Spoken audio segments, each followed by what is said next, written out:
Claudia Cumberbatch was born in Trinidad and at the age of 9 migrated with her family to Harlem.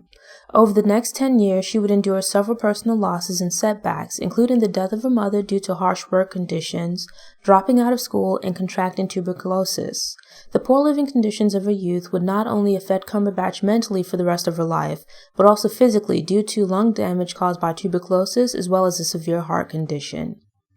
The combination of having dropped out of school and being an immigrant limited life and career options for Cumberbatch. As a result, she worked a variety of retail and service jobs in Harlem, but she eventually began writing for a local paper and social causes. At the age of 18, Cumberbatch became involved with the case of the Scottsboro Boys. She joined the Young Communist League's journal and wrote legal defense articles about their case. It was around this time that Cumberbatch began using the surname Jones as an alias due to her communist activities. During World War II, Jones became the editor of Spotlight, a monthly journal published by the American Youth for Democracy, formerly the Young Communist League. She also joined various other communist organizations after the war.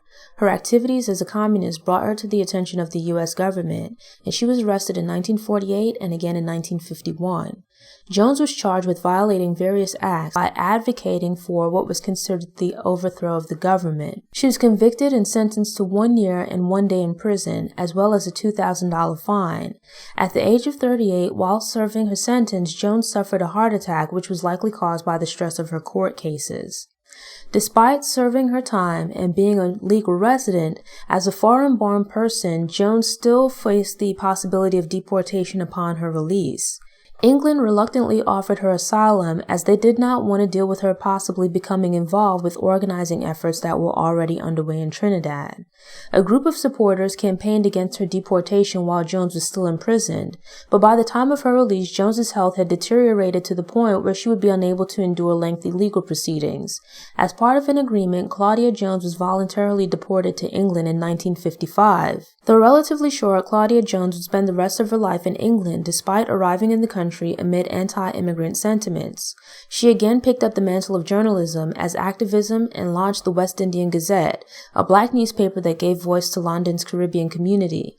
To inspire black unity while also easing tensions, Claudia Jones founded the Notting Hill Carnival. Unfortunately, she would succumb to her health issues at the relatively young age of 49, leaving a legacy of activism and cultural celebration. Thanks again for tuning in. If you enjoyed this episode, please hit the thumbs up button and share it online. I hope you'll also subscribe and return for future episodes to get motivated, get inspired, and get stories of Black history made and in the making. Until next time, take care.